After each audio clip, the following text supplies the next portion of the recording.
Good evening. I'd like to open the Town of Ayer's or call to order the Town of Ayer Select Board meeting for Tuesday, February 15th, 2020.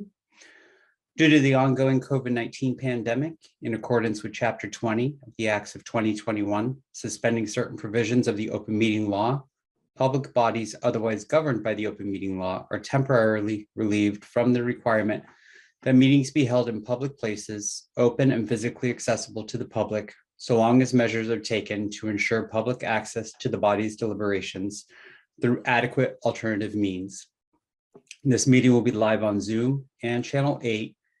The public may participate remotely by joining Zoom, meeting ID number 897-9080-0793, or by calling 929-205-6099.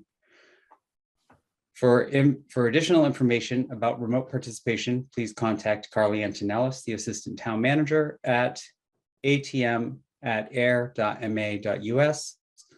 or 978-772-8220 extension 100 prior to the meeting.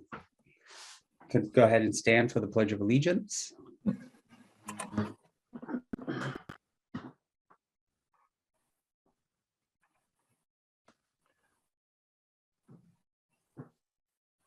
I pledge allegiance to the flag of the United States of America and to the republic for which it stands, one nation, under God, indivisible, with liberty and justice for all.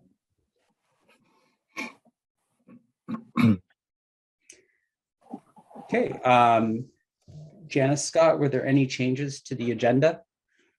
I have none. I don't have any either. Okay, I'll entertain a motion. I'll make a motion. Go ahead, Janice. Okay, I make a motion that the agenda be approved as submitted. I will second. Okay, Board Member Livingston, how do you vote? Aye. And Board Member Hood, how do you vote? Aye. And the chair votes aye, and the agenda is approved as submitted. I did not have any announcements this evening.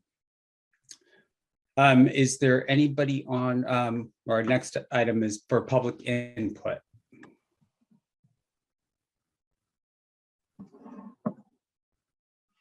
And just for this or going forward, as a reminder, if we could try to use the hand raising feature on Zoom if you do have a question or a comment. Seeing nobody for public input, can move on to our first order of business, which is a public hearing. Janice, I'll kick it to you. Right, I gotta speak. All right, Town of Ayer notice of public hearing, Ayer Select Board. The Ayer Select Board will be conducting a remote public hearing at 6:05 p.m. on Tuesday, February 15th, 2022, regarding an application by LexVest Ayer LLC, 1B Scully Road, Assessors Map 33, Parcel 26, Ayer, Mass. The applicant is seeking a new flammable and combustible liquids, gas, and solids license for the storage of up to 2,000 gallons of propane pursuant to Mass General Law 148, Section 13. For Zoom call-in information, please contact atm@ayer.ma.us or 978-772-8220 extension 100. The name of the applicant is LexVest Ayer LLC, 1B Scully Road, map 33, parcel 26, Ayer, Mass 01432. Date of public hearing, Tuesday, February 15th, 2022. Time of public hearing, 6:05 p.m. Location of public hearing, remote public hearing held on Zoom. Meeting ID number 897-9080-0793. Meeting materials and information may be obtained by contacting Carly Antonellis, Assistant Town Manager, at atm@ayer.ma.us or 978-772-8220 extension 100. Great. Thank you, Janice. And do we have somebody on as a representative from LexVest? Mr. Chair. Yeah, Sorry. yes. Andrea Willett, I believe, is on from Lex Vest Air LLC, and our fire chief is also on. I'm Terry Atwood, sorry. All right, welcome Terry and welcome Andrea. Hi. So my understanding from reading the packet, and Chief Johnson, you could also weigh in. So there's been tanks at this property for some time now. They're looking to upgrade the tanks, but there just was no license previously. So. I Mr. believe Chairman? that to be correct. Oh, sorry. Sure, Robert. Mr. Chair, through you, I was just going to suggest that perhaps Chief Johnston, the fire chief, just frame the issue. I know his memo did very well in the packet. Mr. Chairman, I'd be happy to do that for you. Sure. Good evening, Chief. Yep, thank you. Good evening to you. So what happened during the upgrades they've been doing since they've obtained that property, it was found that they decided to do the LPG tanks over, which have always been on the property as far as we could tell, back to the early 90s, maybe even longer. And during this upgrade process, when they took out the proper permits through our fire prevention office, it was found that we couldn't find a license for that. So I even reached out to who we thought the vendor was back then, and they couldn't track down any records of that. So the tanks and the 2,000 gallons have always been on the property, but when they're upgrading it, they need a license to keep 2,000 gallons or more on the property. So everything's up to code so far, what they've done. In the meantime, until they got the proper licenses, they actually went and put some temporary tanks out rather than filling what was not there. I mean, not properly permitted or licensed yet. So from the fire department's point of view, also with the plumbing inspector, they've met applicable codes. So what they need is a license to be able to, first of all, they'll have the license to be able to fill the tanks, and we can finish out the permits, and they'll be good to go. Okay, thank you. Janice or Scott, did you have any questions? No, it sounds like somewhere there was an oversight years ago, and you said, and these are new owners. So they weren't even the owners from back then, wherever this problem started from. So it sounds to me like Chief Johnson has everything under control. No questions for me. Seems very straightforward. Thank you. Okay, agreed. Okay, if there's no other questions or concerns, or No, if I might add, Mr. Chairman, they've been very helpful. They wanted to get through this process. Everything's going to be up to code. And like I said, this is certainly better than the tanks that could be 30 or plus years old. So everything will be up to the present code. great. Okay, all right, if there's no other comments or questions, I'll go ahead and entertain a motion. Mr. Chair, I'll make a motion to approve a license for flammable and combustible liquids, gases, solids for Lex Vest Air LLC at 1B Scully Road as presented. Seconded. Okay, Board Member Hood, how do you vote? Aye. And Board Member Livingston, how do you vote? Aye. And the chair votes aye. The application is approved. Mr. Chair, I'd like Yes. to make a motion to close this public hearing. Second. Okay, Board Member Livingston, how do you vote? Aye. Board Member Hood, how do you vote? Aye. And the chair votes aye, and the public hearing, this one is closed. Terry and Andrea, thank you for coming. Thank you for having us. Definitely, thank you very much. All right, have a good night. You too. Okay, our next item up is another public hearing. Janice, back to you. Town of Ayer, notice of public hearing, Ayer Select Board. The Ayer Select Board will conduct a remote public hearing on Tuesday, February 15th, 2022 at 6:10 p.m. to consider a transfer of wine and malt beverages package store license and change of location from Ayer Beer and Wine Corp. DBA Ayer Beer and Wine, 210 West D, West Main Street, Ayer, Mass. To Global Montello Group Corp., DBA All Town Fresh Air, 28 Harvard Road, Ayer, Mass. For Zoom call-in information, please contact atm@ayer.ma.us or 978-772-8220, extension 100. Name of applicant, We're transferring from Air Beer and Wine Corp., DBA Air Beer and Wine, 210D West Main Street, Air Mass, transferring to Global Montello Group Corp., DBA Alltown Fresh Air, 28 Harvard Road, Air Mass. Date of public hearing, Tuesday, February 15th, 2022. Time of public hearing, 6:10 p.m. Location of public hearing, remote participation meeting held on Zoom, Zoom ID 897-8090-0793. Meeting materials information may be obtained by contacting Carly Antonellis, Assistant Town Manager at atm@air.ma.us or 978-772-8220, extension 100. Good job. And it looks like we have attorney Ayer, is that Yep, correct? that's correct. Thank you. Okay. Yeah. Good evening, Mr. Chairman and members of the board. This is John Ayer of McDermott, Quilty and Miller, 28 State Street in Boston. Joining me this evening is the proposed manager of record, Jonathan Cantillon. He is under the screen name iPad. Okay. So he's joining us.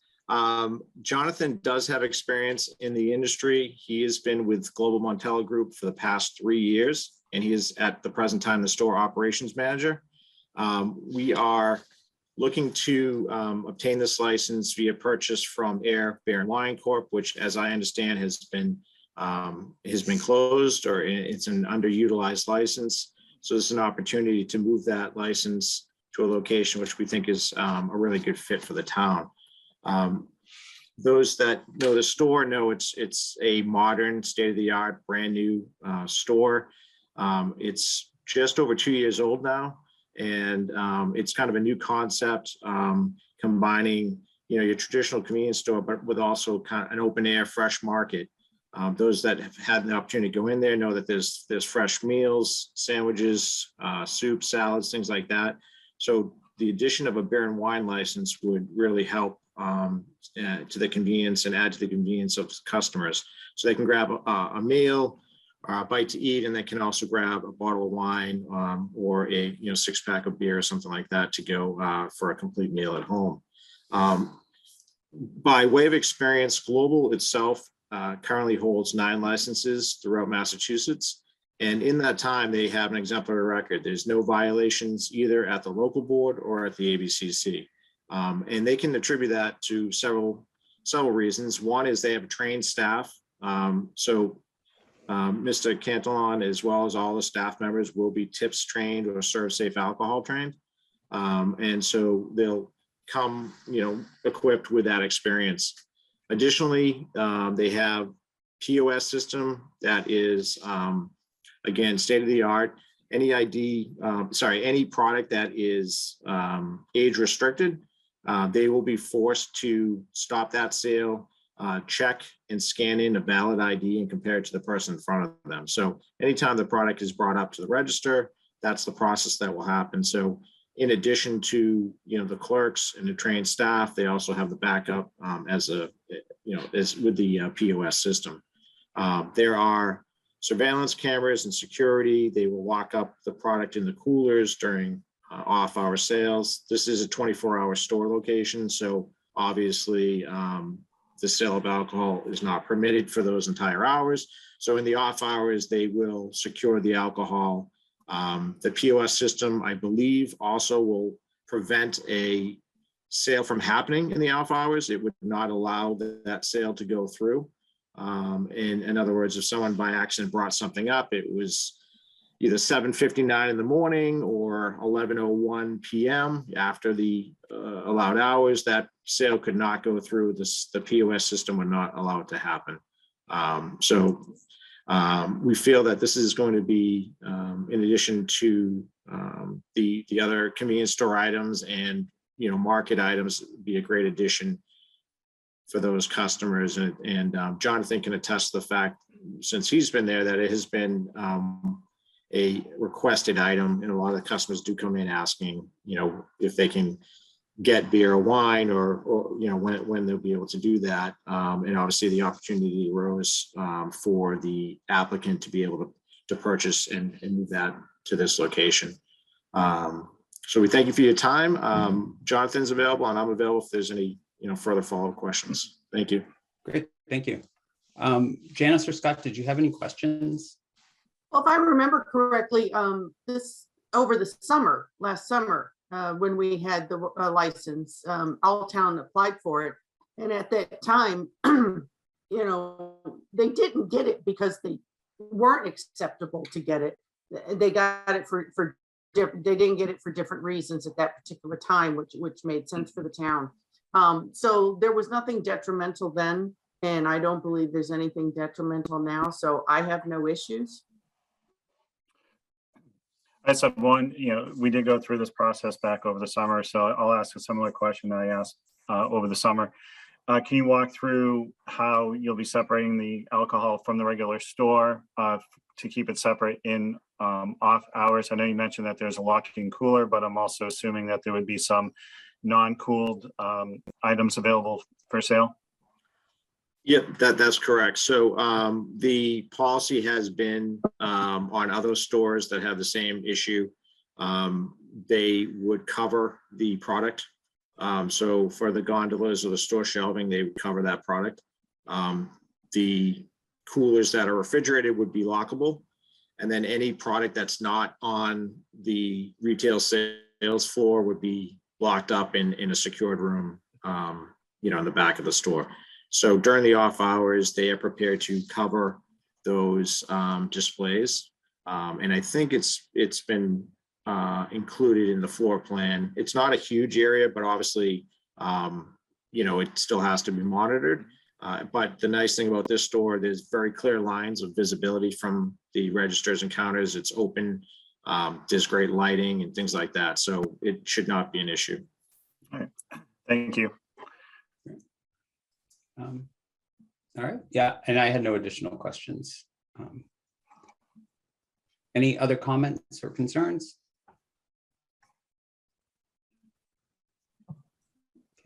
Okay, if not, I'll entertain a motion.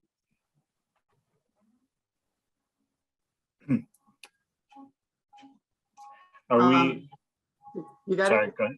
Okay. My question is, are we approving it or are we recommending the transfer? Because I think ABCC still needs to do the official approval, correct? I just want to phrase it correctly. You can, in past transfers, you can say approved, because it will need, they look at it as local approval at the state level. So I would use the word approved in the motion. All right, thank you, Carly.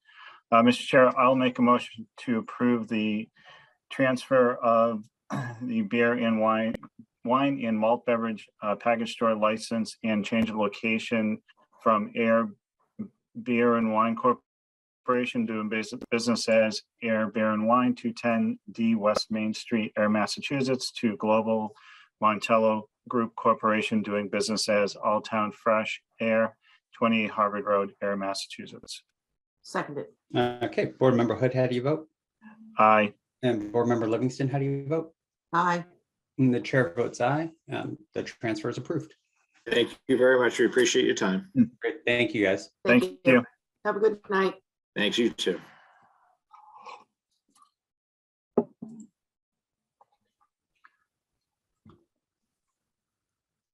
Okay. Um, I make a motion that we close the public hearing.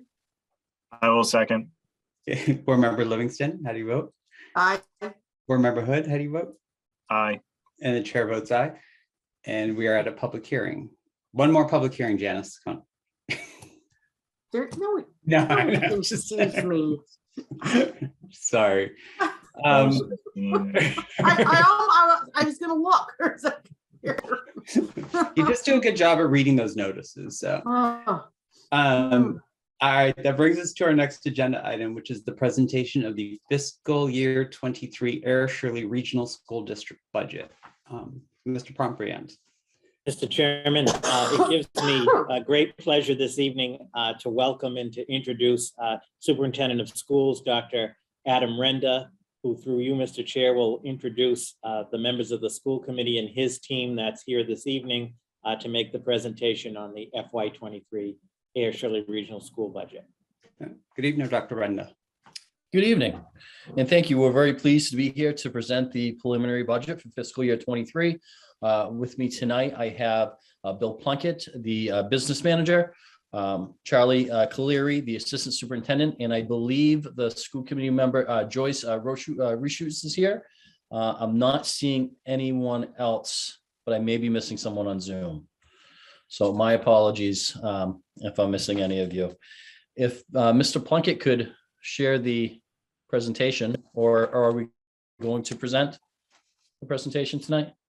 I was hoping that Carly would share a screen with us. Yeah, I have it queued up just in case, so I'm gonna just share my screen. Perfect, thank you. Thank you, Carly.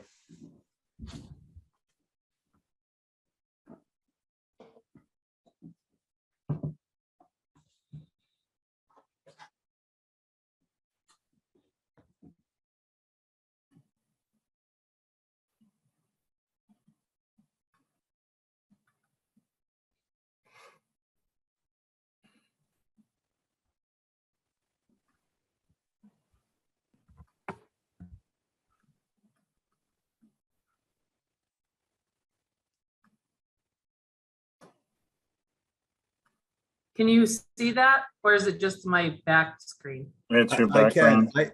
I have the Air Mass logo. Is it on Google or? Oh, There there you it go. is. There you go. Perfect. Thank you. And if you could, next slide, please. So we were just going to start with just sharing what our district vision is. I'm sure many of you have heard this before, but our vision is to connect, engage, and inspire every student to reach academic excellence. The educators of Ayer Shirley Regional School District will instill habits of reflection and inquiry at that challenge our students to set ambitious academic and personal goals. Students will develop a strong voice to express thoughts and ideas in the community, the confidence to showcase their talents, and the academic and personal success in preparation for entry into college in the world of work. Next slide. Thank you. So tonight, we will present the fiscal year 23 budget, the assessments, and then hopefully answer any questions that you may have. And on our timeline, we are currently at the February 15th, the budget presentation to the Ayer Board of Selectmen and the FinCom. The next step would be on March 1st, with the school committee has the final budget presentation and a public hearing. And then on March 9th, we are hoping the regional school committee can certify the fiscal year 23 budget. And we will be back on April 25th to present here at the annual town meeting, and then on May 9th in Shirley. So to start, we'd like to go over enrollments. This does have such a big impact on the overall budget. We are currently up 19 students this fiscal year as compared to last. But we are still down from fiscal year 20. We believe that's mainly because of the pandemic and people really making choices due to what they think is and is not safe. We are also have an additional 11 students choicing out of the district, and we have 13 fewer students choicing in. Part of the issue with the students choicing in is we did make the decision to close school choice in around October for almost every grade level except for 9 and 10, because we felt the overall needs of our students, both academic and social, emotional, mental health needs, we were really struggling to meet those needs at that time, and we didn't think we wanted to take any other students in before we could meet the needs of ours. So just to break down the choice out numbers a little bit, we have an additional 8 students from Ayer that are choicing out this year. There is a total of 69. There are 52 students from Shirley that choice out. That's up 3 this year for a total of 11 more students choicing out this year compared to last. And again, the choice in is down 13. So when we see that we have students that are choicing out of the district, we really want to know where they're going. And we also want to know why, so that we can try to stop that. If you look, you can see here that Littleton has 58 of our students, 58 students who live in Ayer or Shirley, school choice out and go to Littleton. 42 of those students live in Ayer, and 16 live in Shirley. The speculation on that right now is many of these students are choicing out due to athletics. We don't know that that's true, but we are working on trying to find out if that is the main reason why. We also lose some students to Fitchburg. There's 9, 6 from Ayer and 3 from Shirley. We know that is mainly because of an alternative high school that they have, which is actually a great help to us. We lose 15 students to Harvard, 13 from Shirley and 2 from Ayer. And then what I think is interesting is we lose 11 students, 9 of them to TEC and 2 greater virtual schools. These are both virtual schools that weren't around a couple of years ago. We feel those are mainly because parents are making the choice to keep their children remote because of the pandemic. What's interesting is we have a charter school here, Parker School, in our backyard, but what we're seeing is our students who are choosing to go to charter is actually going down. We have 2 fewer this year from Ayer and 1 fewer from Shirley. We believe this trend's going to continue. And we also have students both from Ayer and Shirley that go to Neshoba Tech. Those numbers have remained fairly constant throughout the years. Right now, we have an additional 4 this year, but that is mainly because more students from 4 additional students from Ayer decided to go, but there were 5 less from Shirley. So excuse me, I misspoke. We are actually down 1 student from Neshoba Tech. But really those numbers stay fairly consistent where we have somewhere between 100 and 110 total for their 9 through 12. So about 25 students per grade level. We believe with the field project and the release of our accreditation from New England Associations of Schools and Colleges, that we can really use this information to bring a lot of those students who are choicing out back and actually probably, hopefully, get more students to school choice in.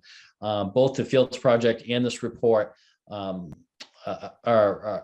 2 huge and glowing additions to the district. The high school worked incredibly hard to meet the requirements for this. And from, I don't know if you're familiar with these reports, but I've read a few. Mr. Cleary has read more than I have.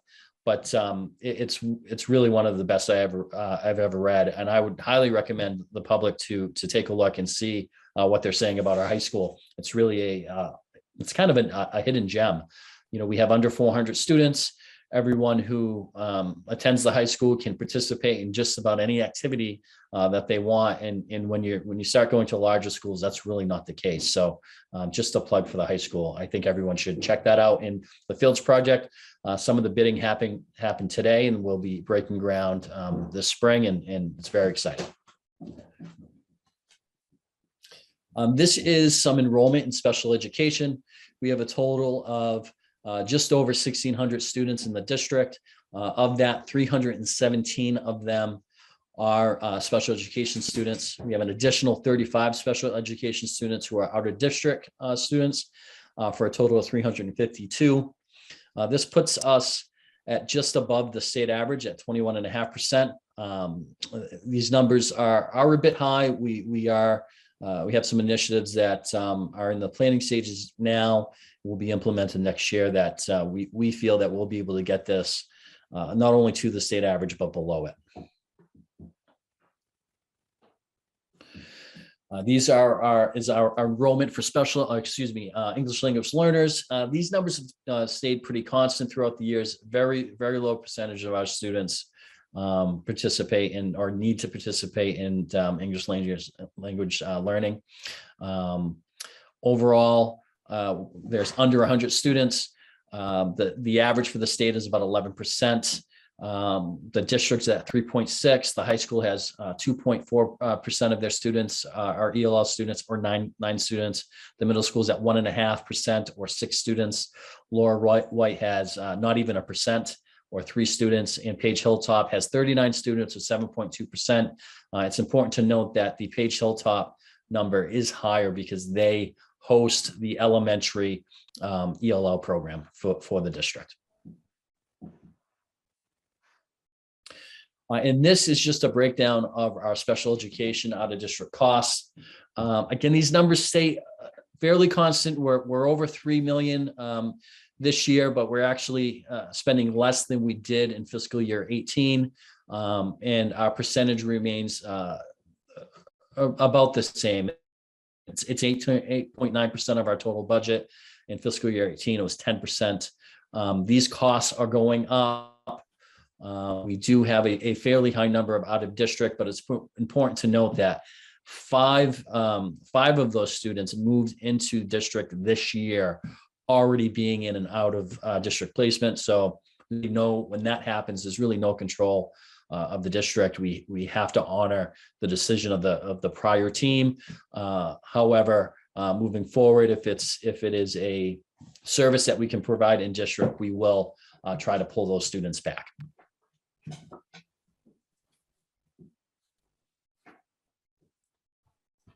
Okay, this is where I jump in. Thank you, Dr. Renda. Hi, everyone. Thank you for having us.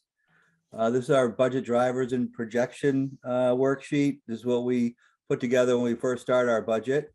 In the top section, we compare our revenue for FY23 to last year. And we can see the bottom line on the revenue section, we're 119,740 above where we were, higher than we were last year.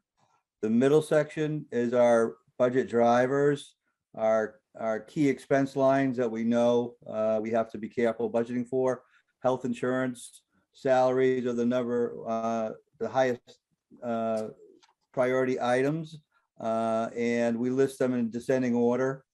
You can see we've had health insurance is up 177,000, sped transportation, I'm sorry, missed that line. Regular transportation's up 42,000. We have our contract is up with D, so we are anticipating us increase there for the first year anyways. And then we have some decreases in charter out, utilities. We continue to see some savings with our net metering project. And gas, we've converted most of the Page Hilltop to gas burning boilers, and we'll be completing that project this summer. So we see some savings on oil there as well. So the total for these lines, these selected lines, is $347,000. And the bottom section is two of our revolving funds that we use in our budget to pay for, in school choice, we pay for salaries. And circuit breaker, we pay for special education tuitions that are above and beyond what we expected or in our budget. So that is reserved for special education costs. So those are the two of those items together are up 29,880. So the net increase of the budget for these three sections is 197,000. Next slide, please. So this is comparing our revenue from last year to this year. And we can see the top section shows our estimated receipts, the 119,740. To the right-hand side of that top section is our revenue up for this year. And then we add a second section that shows our charges for choice and charter schools sending tuitions that we pay to send some of our students to choice and charter placements, and those charges are down 70,000. So we add that to the 119,740, showing our budget is actually over last year's budget by 189,740. Any questions? Next slide, if not. This is the history of the budget, and that top right of the first row, the general fund, which is the assessment is based on, is 30,855,000. It's been pretty consistent for the last 3 years. That's 2.6% increase over last year. And the next row shows our grants and revolving. Like I said, the circuit breaker choice, building rental, and other revolving funds plus our grants. All funds total, our total budget is $33,830,000. $864,339, which is a 2.5% increase over last year. We subtract the debt. The high school project debt is a 30-year note, 1.3 million from the total funds, and shows that's a 2.6% increase over last year. Next slide is the assessment history. Same exercise, but we're just showing the operating assessment, which is the general fund that I showed you on that prior slide, minus any federal funding, Chapter 70 funding that we have in our general fund revenues. And that's how we arrive at the assessment. For this year, we're proposing $20,402,222. That's an increase of $669,328, a 3.4% increase over the prior year. This is our excess and deficiencies, similar to free cash for the towns from our inception in FY12 going forward. We have, this is capped at the Department of Labor caps this at 5% of your operating budget. So our cap is $1.5 million. Anything over the $1.5 million that is certified at the end of the year would go back to the towns to lower the assessments. And we have done that one year. We have done that, I believe it was in FY17 there. You can see 1.548.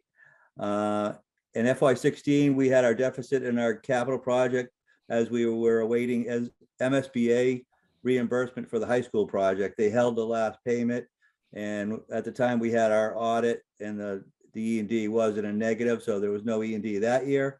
And FY21 is starred because we've submitted it to the DOR, but it hasn't been certified yet. And we're expecting that to be certified any day now. Foundation enrollment is how we calculate the assessments to the towns, to the member towns. We use a 5-year rolling average. Foundation enrollment is all the students in Ayer and Shirley that we are responsible for, even if they choice or charter out, or if they're in out of district special education placements. So currently that 5-year average is 43.5% Shirley and 56.5% for Ayer. And you can see Ayer has 959 students in FY23 compared to 929 in FY22. And the required local contribution is tied directly to those foundation numbers in the state's calculations. So the next slide, this is from the Department of Ed, and it shows how they calculate the Chapter 70 based on the foundation enrollment, which the total enrollment for the district is 1,642 students. I think that was FY22. This year it's 1,658, which is an increase of 16 students.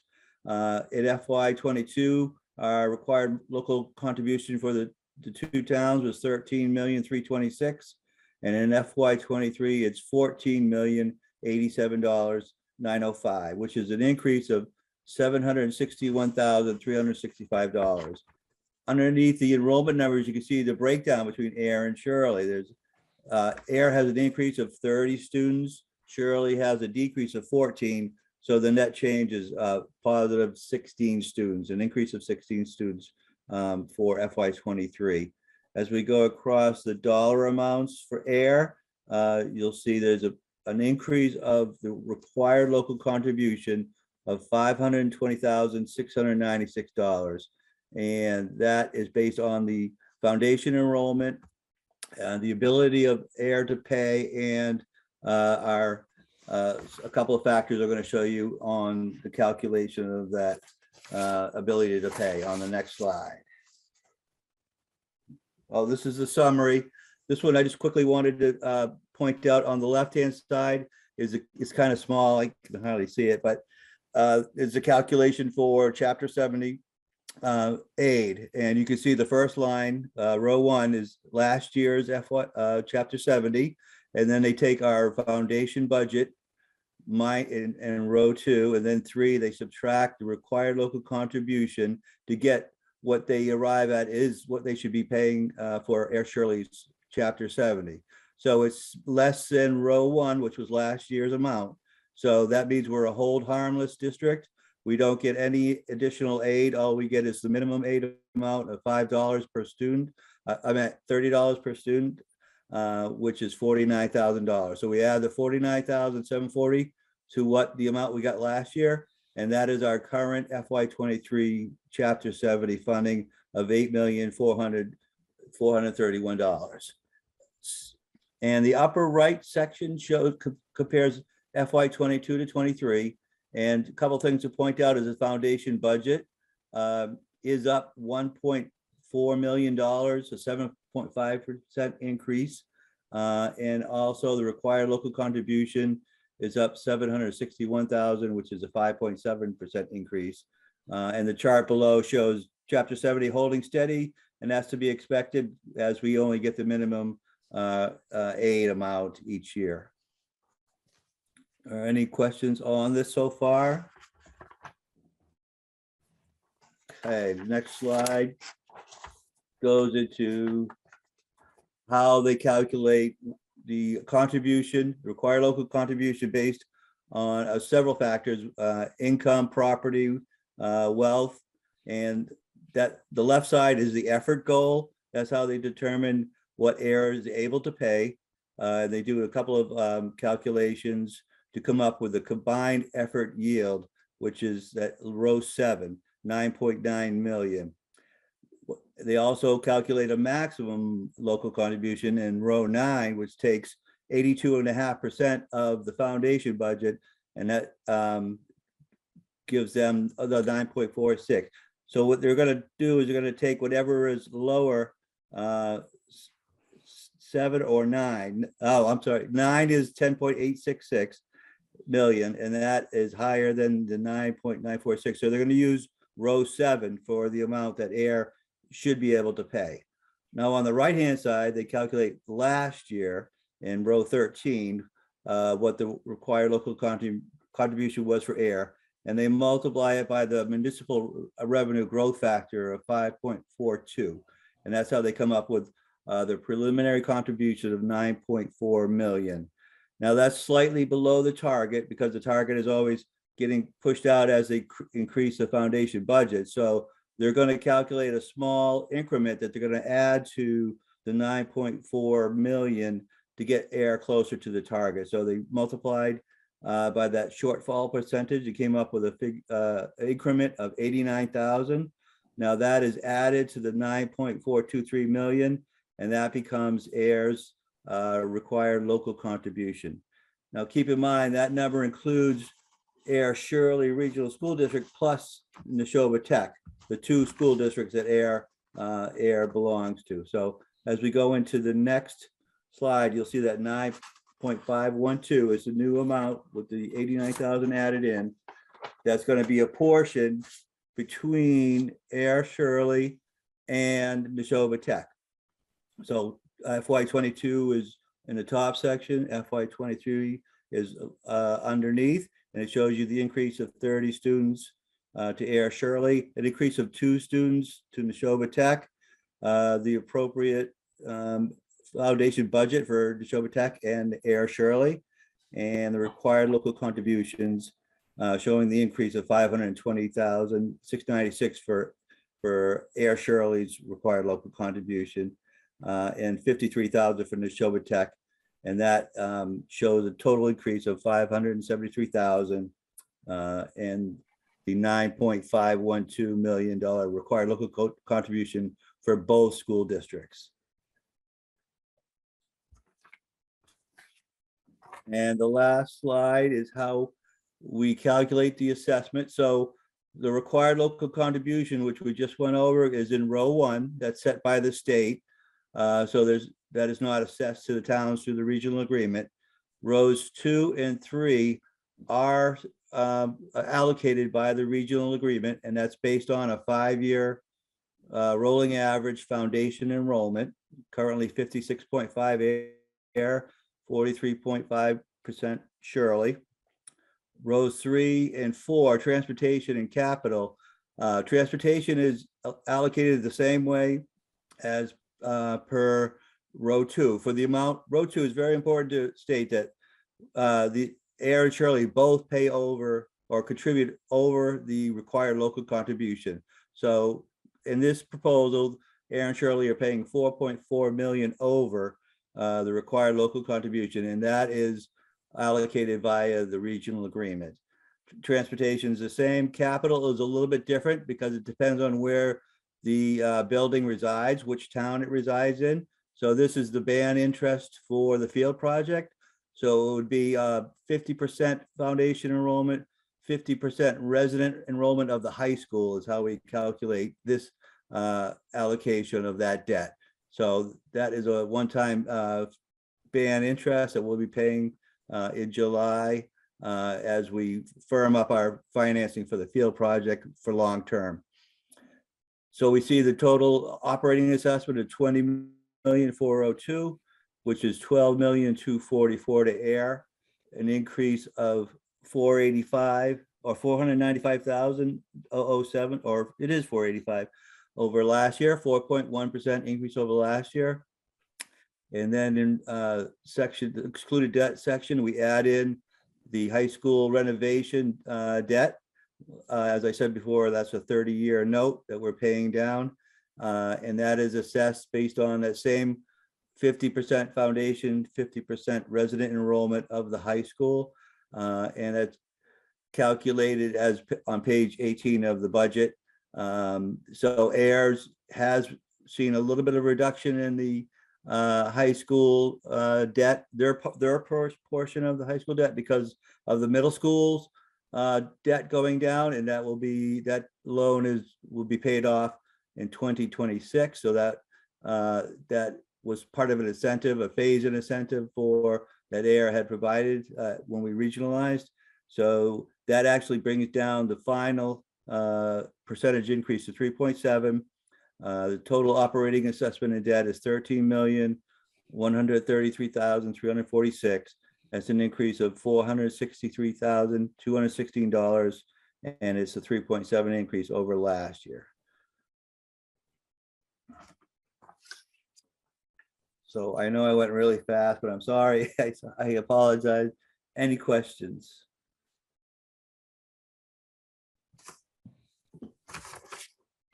Mr. Chair, I have a question. Sure, go ahead.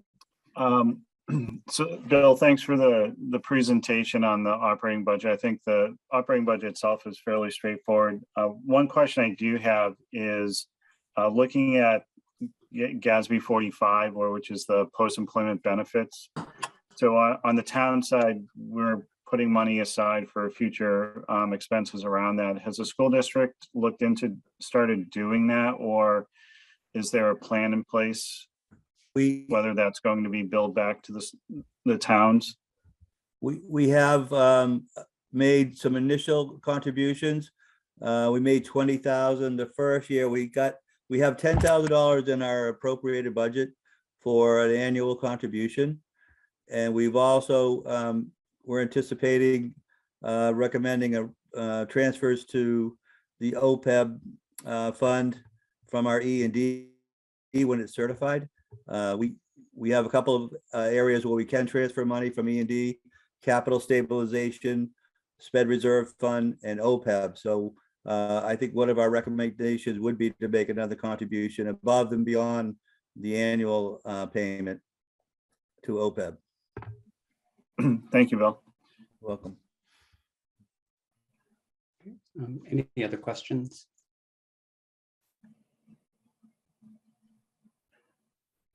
I have one more question, but it's not necessarily on the operating budget. It's actually more on the capital side of things. So about 2.5 years ago, the select board had discussed with the finance committee about requesting that the school committee put in a letter of intent to figure out what to do with either a replacement or an upgrade to Page Hilltop. It's an older school. The staff does a great job with the facilities, but honestly, it was a little outdated when my kids were there.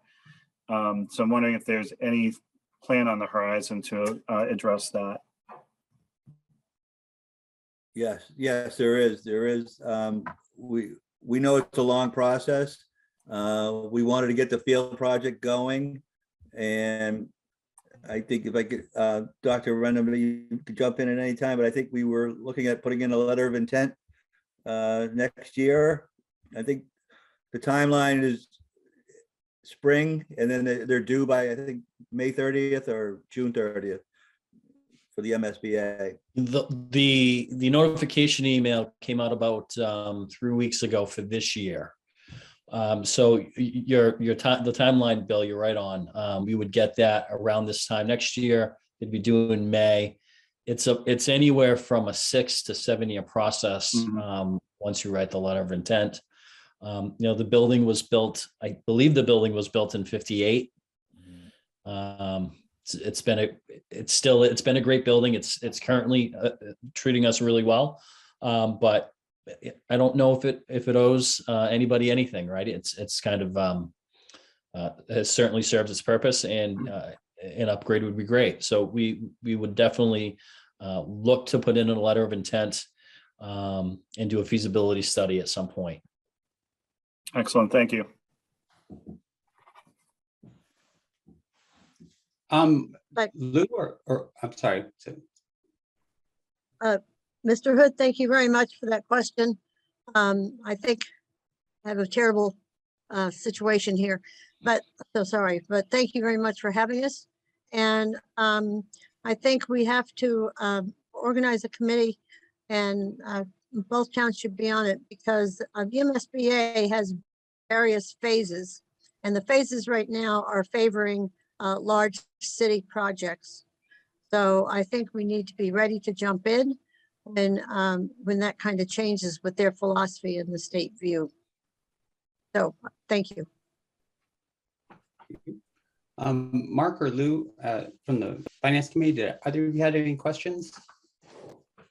I don't have any questions. Thank you. I have maybe a couple of questions. The first is it possible, unless I'm not aware of it, is it possible to get the presentation in advance of a meeting so we can review it ourselves before the meeting actually occurs? Mr. Chair. Yes. I can speak to that. Lou, we did receive it Friday. It's in the meeting packet. That's online. It's been online since Friday. Apologies, we didn't send it directly to the Finance Committee, but we'll do that next time. So in the future, I should just go to the website and pull that down? Yeah, or we'll make sure to send it to you. Robert, is that correct? Did we not? Yeah. No, it would just, yeah, I mean, as you can imagine, it'd be helpful to review everything in advance of the meeting, so we're better prepared. And the second question I have, and this is to Dr. Renda, perhaps. I thought the field project was going to start a year ago. So what, if I have that wrong, then fine, but what was the delay? Well, right before, actually, I know the timeline fairly well. So right before I was hired, the town of Shirley voted, I believe it might have been the day before, voted yes on the project. So that yes vote happening when it did, which was last April, was a bit of a delay. So we have been working, there's a committee that has been working since then with the general contractor and the Bill, if I'm using the wrong terminology, jump in, the project designer to move forward. So we actually just opened up some public bids today. The project designer or the project manager is going to be making a recommendation to school committee tomorrow night on which bid to accept, which means that, we can break ground this April. So I believe, and anyone who has more information than I do on this, but I believe what the delay was having to go back for another vote. Okay. Yeah, I can jump in if you'd like. This is Michelle Granger from the school committee. Once the Fields project was passed in the town of Shirley last spring, like Dr. Renda said, we did start work as a subcommittee, a field subcommittee, and have met several times over the fall to put together the final plan that was going to go out to bid. And like Dr. Renda said, the bids were open today, and we're going to be moving forward with construction set to begin in April. So it wasn't ever going to start last year just because of the timing of the vote when Shirley voted to pass it. All right, thank you. I appreciate all the effort behind that. So when is it expected to be completed? It will be completed. It should be completed in August, so that it'll be available for use for our fall sports, with maybe the baseball field being more like October. Okay. Thank you very much for the responses. Excuse me. Any other questions or comments? No? Okay. Great. Thank you guys very much for your presentation, for being here this evening. Thank you for having us. Thank you.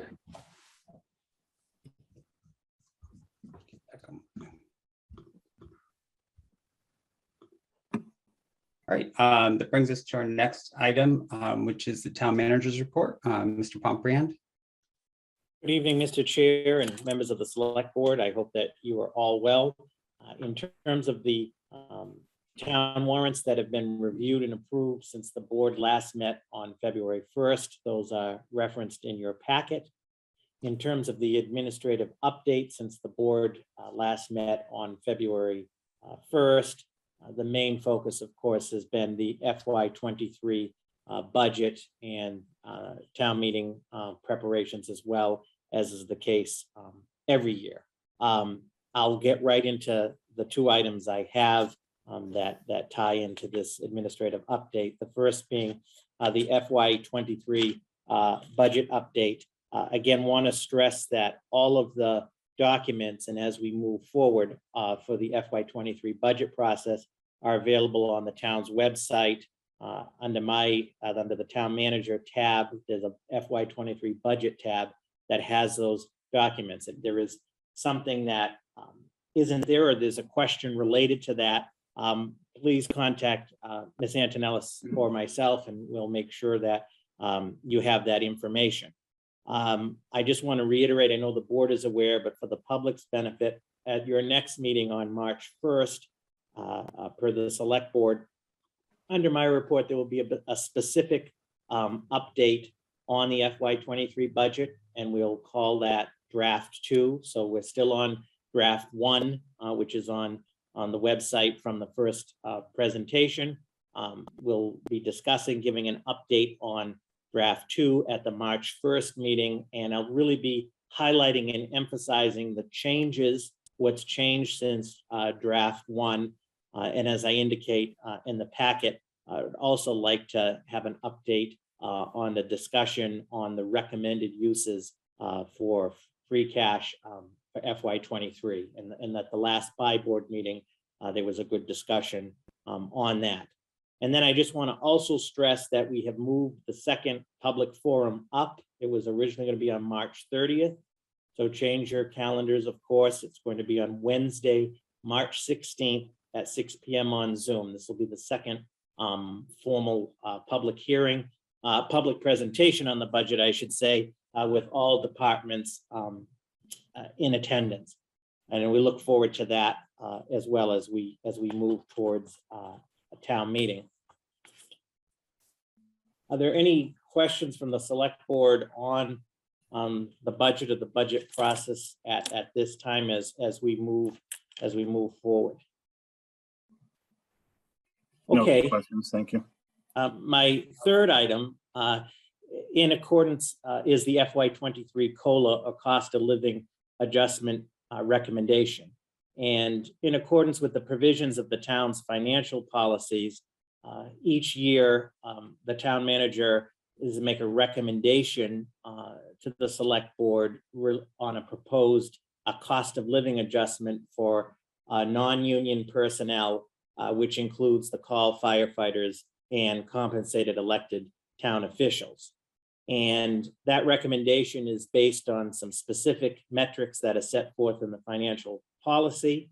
I'm joined this evening with Mr. Kevin Johnston, the benefits payroll manager, who has done an excellent job in compiling all of the information and analysis through the years.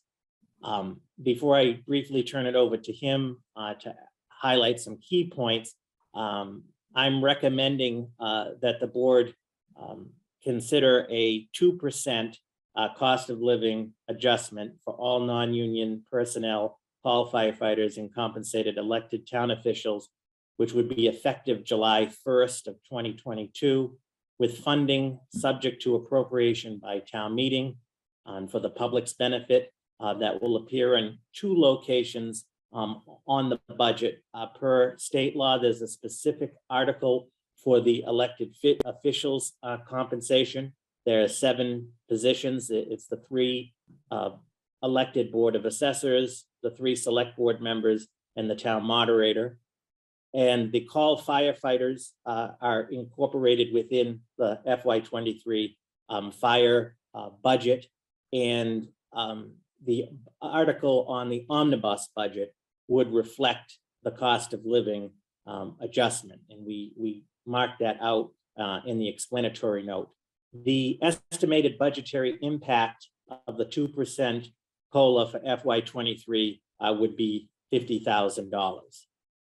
So with that, Mr. Chair, through you, just ask Mr. Johnston to just briefly hit some of the points in the analysis. You have his memo in your packet for which the recommendation for the 2% is based on. And then after any questions or discussions, we'd be respectfully looking for the board's official approval. Okay. Kevin? Good evening, Kevin. Good evening, Mr. Chairman, members of the board. How are you tonight? Good, how are you? Thank you. In your packet, you have a memo prepared for the town manager with the most recent data from the 5 pieces of information that we use in determining the recommendation for the non-union COLA increase. And you can read them, but the CPI for the Boston area is 6.3%, which is from the Bureau of Labor Statistics, which is slightly higher than it's been over the past few years, as well as Social Security benefits are increasing 5.9%, which is higher than it's been for the past few years.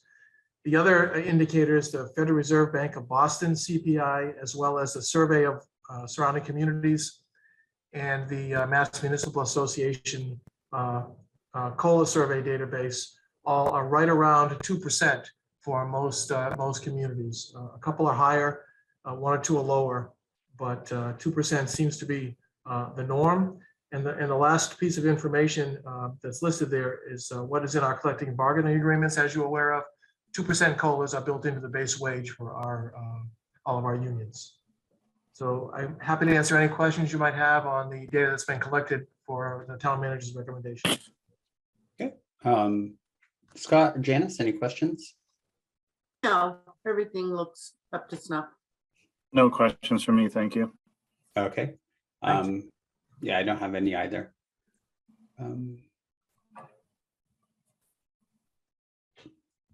Any need for further discussion on the 2% or? Mr. Chair, I'll make a motion that the select board approve a FY 2023 cost of living adjustment for the budget of 2% for all non-union personnel, call firefighters, and compensated elected officials. Seconded. Board Member Hood, how do you vote? Aye.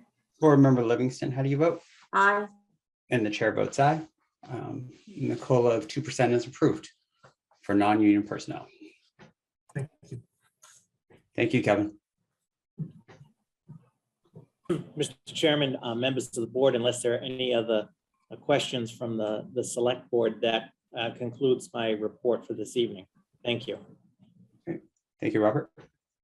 That brings us, our next item is new business select board member questions. I was hoping maybe if at the next, since things seem to be on track with opening the world again for the second time or third time, I don't know where we're at now.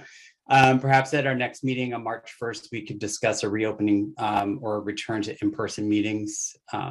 If you guys could think about thoughts or ideas on that, we could Okay. discuss it then. If any other questions or new business, Scott or Janice? No, I have none. None for me, thank you. Okay. That brings us to our next item, which is approval of meeting minutes. First, we'll do January 18th of 2022. So I just noticed something, on the first page of the January 18th meeting minutes, under the public input, it says that I had stated my recommendation is to run a notice again with less imitating language. Shouldn't it be more of intimidating language? So I just noticed it. I'm questioning the word usage. But other than that, I saw no issues. And it's not a game changer. So with these meeting minutes. I can switch it to intimidating. It was just a typo. Apologies. Yes. No, that's okay. Just like I said, I just noticed it. All right. Okay, I'll entertain a motion with that change. I'll make a motion that the January 18th, 2020 meeting minutes be approved as amended. I will second. Okay, Board Member Livingston, how do you vote? Aye. Board Member Hood, how do you vote? Aye. And I will abstain since I was not at that meeting. So the minutes are approved. Next is the minutes for Tuesday, January 26th, 2022. Any changes or edits to those? I didn't have any. I didn't notice anything. Okay. I'll make a motion to approve the minutes of January 26th, 2022 as presented. Seconded. Okay, Board Member Hood, how do you vote? Aye. Board Member Livingston, how do you vote? Aye. And the chair votes aye, and those are approved. Then the third one is the minutes from Tuesday, February 1st, 2022. Any changes or edits? I saw nothing. None for me. All right, I'll entertain a motion. I'll make a motion that the select board approve the meeting minutes from February 1st, 2022 as presented. Second. Board Member Livingston, how do you vote? Aye. Board Member Hood, how do you vote? Aye. And the chair votes aye, and those minutes are approved as well. And I believe that brings us to the conclusion of our meeting tonight. Mr. Chair. Yes, Ms. Livingston. I'd like to make a motion that the select board move into executive session pursuant to Mass General Law, Chapter 30 Alpha, Section 21 Alpha, exemption number 2, non-union personnel, building commissioner and facilities director. Exemption number 3, contract negotiations, police superiors contract, and that the select board adjourn from executive session, not returning to open. Second. Okay, Board Member Livingston, how do you vote? Aye. Board Member Hood, how do you vote? Aye. And the chair votes aye, and we are now in executive session.